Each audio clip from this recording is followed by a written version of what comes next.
नमस्कार, स्वागत है आप सभी का आपके अपने चैनल एजुकेशन स्टडी पॉइंट पर। जैसा कि मैंने आपको बताया ही है कि हम बेसिक लेवल से मैथ को शुरू किए हुए हैं, जो आप सभी के लिए super TET, C TET, TET, MP TET या कोई भी एग्ज़ाम्स गवर्नमेंट्स के हों जिसमें आपको ये बहुत हेल्पफुल होने वाला है। मैथ भी कुछ ऐसा होगा, आपको सिखाया जाएगा जो बिल्कुल एकदम ट्रिकी हो, जिसको जीरो लेवल से नहीं समझ आता वो भी समझ पाएगा।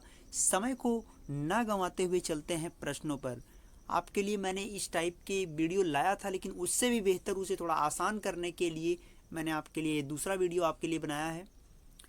अगर आपसे पूछा जाए कि प्रथम n क्रमागत प्राकृतिक संख्याओं का योगफल पूछा जाए तो फार्मूला लगाइए n into n plus one पूरे का अपान टू, और n क्रमागत संख्याओं का औसत पूछा जाए तो n plus one upon two. Question करेंगे तो आप ज़्यादा समझेंगे। चलते हैं पहले प्रश्न पे।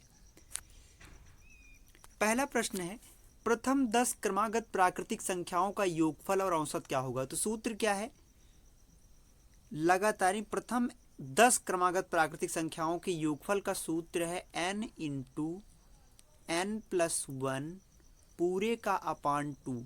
इसी में हमको क्या रखना है, रख देना है 10 गुणे ब्रैकेट में 10 धन 1 पूरे का अपान टू।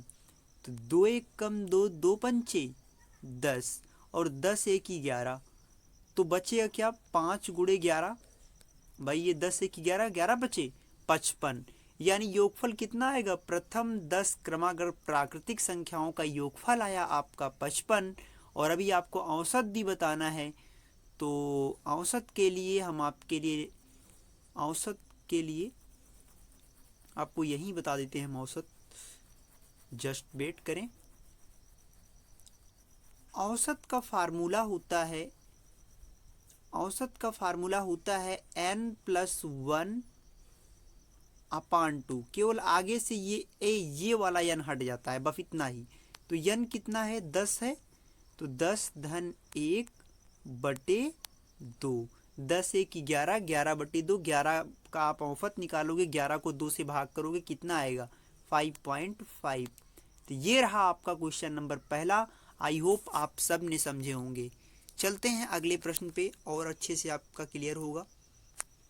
क्वेश्चन है, प्रथम 20 क्रमागत प्राकृतिक संख्याओं का योगफल क्या होगा। तो फार्मूला क्या है, n into n plus one पूरे का अपान टू। फार्मूले में रख दीजिए 20 गुणे 20 धन 1 पूरे का अपान टू। 2 एक कम 2, 2 दहम्मा 20, और यहाँ क्या है 20 एक 21। और जो जब आप 10 को 21 से गुणा करोगे कितना आएगा 210। यानी 20 क्रमागत प्राकृतिक संख्याओं का योगफल कितना आया, योगफल तो आ गया 210। अब आपसे औसत कह रहे हैं, औसत का सूत्र होता है n plus one upon two.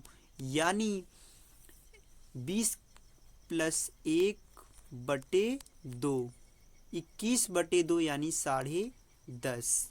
ये हो गया आपका औसत। सिर्फ n plus one upon two कर देंगे, आपको औसत मिल जाएगा। रूल नंबर थर्ड जिस टाइप का प्रश्न है, कहा गया है कि अगर प्रथम n सम प्राकृतिक संख्याओं का योगफल अगर पूछता है तो सिर्फ n into n plus one करना है। हमने कहा नहीं कि हम सिर्फ उन लोगों के लिए वीडियो बना रहे हैं जिनको बेसिक लेवल से मैथ नहीं आता, वो बस देखते जाएं। और इसे आप अपने कॉपी पेन लेकर बैठेंगे तो ज़्यादा बेहतर होगा, आप इनको नोट कर लें। n क्रमागत सम संख्याओं का योगफल, प्रथम n क्रमागत सम संख्याओं का योगफल अगर वैसे लगातार था तो n into n plus one पूरे का अपान टू। और अगर सम संख्या यानी बीच बीच में गैप है तो फार्मूला लगेगा n into n plus one. पूछा है 10 क्रमागत सम संख्याओं का योगफल, तो डायरेक्ट फार्मूला लगा दीजिए n into n plus one. यानी 10 गुणे ब्रैकेट में 10 धन 1, तो ये 10 एक 11, 11 दहम्मा 110 आ गया फटाक से उत्तर। और इसका औसत क्या होगा, औसत सिर्फ n प्लस वन। इससे आसान कुछ हो सकता है, आप हमें बताइए। अरे भाई सीधा फार्मूला आपने लगाया योगफल निकालने के लिए n into n plus one, ये तो योगफल का फार्मूला था। और जबकि औसत का फार्मूला है सिर्फ n प्लस वन। ठीक है, तो इसका तो आपने रख दिया कि भाई 10 गुणे 10 धन 1 मतलब 11, यानी 11 दहम्मा 110 आ गया योगफल। और औसत का मतलब प्रथम 10 का निकालना है तो 10 धन 1, औसत कितना आ गया, औसत आ गया 11। इससे आसान कहीं आपको मिल सकता है। आई थिंक नहीं मिल सकता। तो चैनल को सब्सक्राइब जरूर कर लें, शेयर कर दिया करें। चलते हैं अगले प्रश्न पर। आपकी क्या समस्या रहती है, जो बात ना समझ आए आप कमेंट सेक्शन में ज़रूर लिख दिया करें। बिल्कुल निसंकोच अपनी बातों को लिखें। 2 से लेकर 40 तक की पदों का योगफल क्या होगा और उसका औसत बताइए। क्योंकि सम संख्याओं की ही बात हो रही है तो सीधी सी बात है, बहुत स्पष्ट शब्द में हम आपसे कह दें कि सूत्र क्या भी मैंने बताया, सूत्र कहा मैंने कि n इंटू n+1। तो आप कहोगे सर जी कि 40, अरे भैया 20 2 से लेके 40 के बीच में गैप हुआ नहीं है। गैप कितना है, अगर 40 सम है तो 40 विषम भी होगा।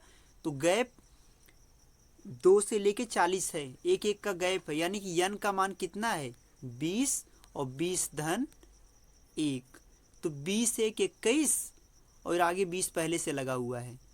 ये हो गया 21 दूनी 21 शून्य 21 दूनी 42।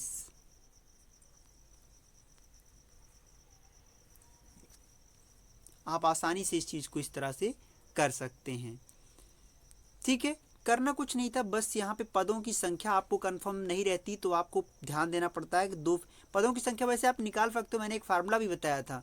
क्या फार्मूला सिखाया था, Tn = a प्लस ब्रेकेट में n-1 इंटू डी। आप इस फार्मूले से आप निकाल भी सकते हो। अंतिम पद आप यहाँ रख दीजिए 40, a का मतलब हो गया 2 और n-1, n तो निकालना ही है, और d आपका क्या है गैप 2 का। 40 में से 2 गया कितना हो जाएगा 38, और यहाँ ये 2, इसके बाद ये 2 प्लस है चूँकि a प्लस, तो ये 38 हो गया, और ये 2n-2 तो इधर आएगा, ये तो 40 हो जाएगा भाई। 2n-2 का मतलब -2 इधर जाएगा 40 हो जाएगा, n से भाग करोगे 20 हो जाएगा। तो n की वैल्यू 20 आ जाती है। ये मैं आपको पहले ही वीडियो में सिखा चुका हूँ, इसीलिए मैंने टाइम को वेस्ट नहीं किया। डायरेक्ट मैंने क्या किया कि 20 गुणे 20 धन 1 कर दिया। अब बाकी आपको ये सब मल्टीप्लाई करना तो आप जानते हो, 20 गुणे 21 कर दो, हो गया इसका योगफल। औसत तो हमेशा वही रहता है, 20 धन 1 21, इसका औसत हो गया। चलते हैं अगले प्रश्न की तरफ। n क्रमागत विषम संख्याओं का योगफल क्या होगा। तो n क्रमागत विषम संख्याओं का योगफल होगा n²। ये n स्क्वायर है और औसत सिर्फ n होगा। बताइए इससे आसान कुछ हो सकता है। 20 क्रमागत विषम संख्याओं का योगफल क्या होगा 20 का स्क्वायर। 20 स्क्वायर का मतलब क्या, 20 विषम में 400। किसी भी संख्या के पावर अगर 2 लगा हुआ इसका मतलब क्या है 20 गुणे 20। तो 20 गुणे 20 का मतलब हो गया कितना 400, और औसत कितना होगा सिर्फ वही संख्या, औसत वही संख्या हो जाएगी, यानी 20 ही क्या हो जाएगा इसका औसत हो जाएगा। और विषम संख्याओं का अगर योगफल पूछेगा n क्रमागत मतलब लगातार अगर विषम संख्याएं हैं तो उनके योगफल का फार्मूला होता है n²। जैसे आपसे प्रथम 20 कह रहा है, प्रथम 40 कह रहा है, तो 40 के वर्ग कर दो 1600 हो जाएगा उसका योगफल। समझ रहे बात को इस तरह। तो इस तरह से आपको क्या करना है, प्रश्नों को करते जाना है। आई होप आप